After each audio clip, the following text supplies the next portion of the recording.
না তো দেখো এটা হচ্ছে ঘি জল আমরা হচ্ছে খাচ্ছি।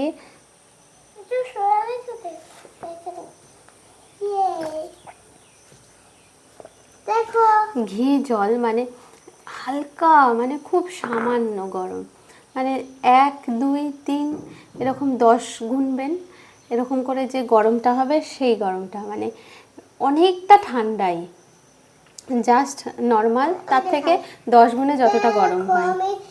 এখানে জল দিয়েছে, জল দিয়ে তার মধ্যে ঘি দিয়েছে, ঘি দিয়ে তাতে কি হয় আমাদের পেটটা গুনবে 1 2 গুনবে দেখবে একদম পুরো ঠান্ডা, খেয়ে দেখবে।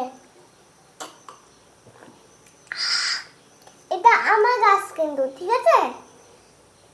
সবাই আলাদা গাছ, এটা মার গাছ, সাদাদা বাবা গাছ, আর ডাক্তার আমার গাছ, ঠিক আছে?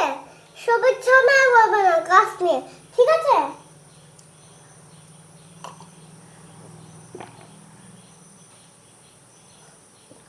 এগুলো গিলে গিলে জলটা খাবে, দেখো আমি দেখিয়ে দিচ্ছি। আস্তে আস্তে আস্তে আস্তে মুখে জল রেখে আমি দেখাবো, আমি অঙ্গেতে জল নেবো, ঠিক আছে? অল্প অল্প সিপ সিপ করে।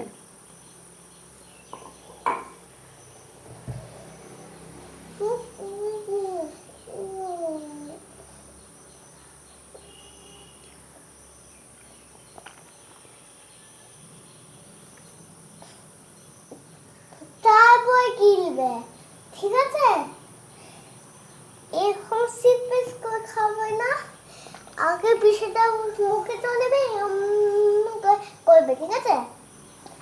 তবে সিপ সিপ করে খাবে। যদি বাচ্চা খেতে যায়, বাচ্চারা তো আস্তে আস্তে খাই, বড়রা তাড়াতাড়ি করে খেয়ে নেয়।